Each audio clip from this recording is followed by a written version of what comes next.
നമസ്കാരം. കൊച്ചിയിലെ ഹോം സ്റ്റേകൾ കേന്ദ്രീകരിച്ച് പ്രവർത്തിക്കുന്ന ഗുണ്ടാ സംഘങ്ങൾ പെൺവാണിഭം, മയക്കുമരുന്ന് വിൽപ്പന തുടങ്ങിയ നിയമവിരുദ്ധ പ്രവർത്തനങ്ങളൊക്കെ നടത്തിവരുന്ന സംഘത്തിലെ പ്രധാനികൾ ഇന്നലെ അറസ്റ്റിലായത് ഈ കാണുന്ന ഹോം സ്റ്റേയിൽ വെച്ചാണ്.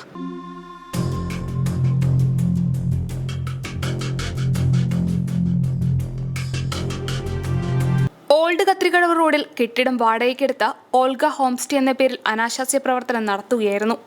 കുപ്രസിദ്ധ ഗുണ്ടാ തലവൻ ബായ് നസീറിന്റെ സംഘങ്ങളാണ് പോലീസിന്റെ പിടിയിലായത്.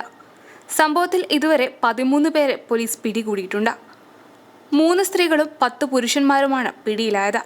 കൂടുതൽ പേർക്കായി പോലീസ് തെരച്ചിൽ നടത്തുകയാണ്. എറണാകുളം നോർത്ത് പോലീസാണ് ഇവരെ അറസ്റ്റ് ചെയ്തത്. ഇന്നലെ വൈകിട്ട് 3:30യോടെയായിരുന്നു പോലീസിന്റെ പരിശോധന. ഈ വ്യാജ ഹോം സ്റ്റേയിൽ പെൺവാണിഭം നടക്കുന്നുണ്ടെന്ന വിവരം ലഭിച്ചതിന്റെ അടിസ്ഥാനത്തിലാണ് പോലീസ് സംഘം സ്ഥലത്തെത്തിയത്. കുപ്രസിദ്ധ ഗുണ്ടാത്തലവൻ ബായ് നസീർ, തമ്മനം ഫൈസൽ എന്നിവർ പോലീസ് വരുന്നതിന് തൊട്ടുമുൻപ് രക്ഷപ്പെട്ടു. ഇവർക്കായി തെരച്ചിലും ഊർജിതമാക്കിയിട്ടുണ്ട്. നിരവധി ഗുണ്ടകൾ കേരളത്തിന്റെ വിവിധ ജില്ലകളിൽ നിന്ന് ഇവിടെ തമ്പടിക്കുന്നു, ലഹരി കൈമാറ്റം നടത്തുന്നു എന്നാണ് പോലീസിന് കിട്ടിയ വിവരം. അനാശാസ്യ കേന്ദ്രത്തിന്റെ പ്രവർത്തനം ആരംഭിച്ചിട്ട് 9 മാസമായതായി പോലീസ് പറഞ്ഞു.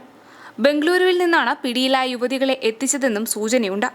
അയൽ സംസ്ഥാനങ്ങളിൽ നിന്നടക്കം കൂടുതൽ സ്ത്രീകളെ എത്തിച്ചതായും സംശയിക്കുന്നുണ്ട്.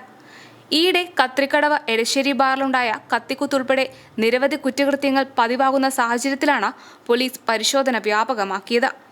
ഏറെ നാളത്തെ നിരീക്ഷണത്തിന് ശേഷമാണ് പോലീസ് സ്ഥലത്ത് പരിശോധന നടത്തിയത്. പിടിയിലായവരെ നോർത്ത് പോലീസ് സ്റ്റേഷനിലെത്തിച്ച് വിവരങ്ങൾ ശേഖരിച്ചു വരികയാണെന്നാണ് ഉദ്യോഗസ്ഥർ അറിയിച്ചത്. എന്തായാലും കൊച്ചി കേന്ദ്രീകരിച്ച് ഗുണ്ടാ സംഘങ്ങളുടെ പ്രവർത്തനം കൂടി വരുന്ന ഈ ഒരു സാഹചര്യത്തിൽ കൂടുതൽ തെരച്ചിൽ വ്യാപകമാക്കിയെന്നാണ് പോലീസിന്റെ ഭാഗത്തു നിന്ന് ലഭിക്കുന്ന വിവരം.